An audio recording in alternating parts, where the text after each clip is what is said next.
বাংলাদেশের ৫৩তম মহান বিজয় দিবস পালন করেছে ভারতীয় সেনাবাহিনীর পূর্বাঞ্চলীয় শাখা। এ উপলক্ষে সোমবার সকালে ভারতীয় সেনাবাহিনীর পূর্বাঞ্চলীয় সদর দফতর কলকাতার ফোর্ট উইলিয়ামে ছিল নানা অনুষ্ঠানে উপস্থিত ছিলেন ভারতের সেনাবাহিনী, নৌবাহিনী ও বিমান বাহিনীর পূর্বাঞ্চলীয় শাখার শীর্ষ কর্মকর্তারা। বিজয় দিবসের অনুষ্ঠানে আরও উপস্থিত ছিল বাংলাদেশ থেকে আসা মুক্তিযোদ্ধা, সশস্ত্র বাহিনীর সদস্য এবং তাদের পরিজন মিলিয়ে ১৭ জনের এক প্রতিনিধি দল।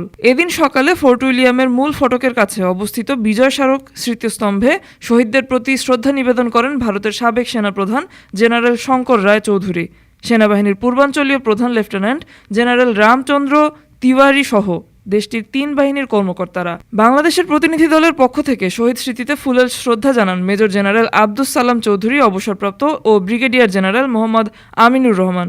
সবশেষে শ্রদ্ধা নিবেদন করেন পশ্চিমবঙ্গের রাজ্যপাল ডক্টর সিভি আনন্দ বোস। এরপর একটি ফটো সেশনে উপস্থিত ছিলেন রাজ্যপাল সহ ২ দেশের প্রতিনিধিরা। এরপর সেনাবাহিনীর মাঠে আয়োজিত ৭১-এর মুক্তিযুদ্ধ সম্বলিত একটি প্রদর্শনী ঘুরে দেখে বাংলাদেশের মুক্তিযোদ্ধা প্রতিনিধি দলটি। মুক্তিযুদ্ধের স্মৃতিবিজড়িত দৃশ্য দেখে অনেকেই আবেগতাড়িত হয়ে পড়েন। ডেস্ক রিপোর্ট, আজ বার্তা, ঢাকা।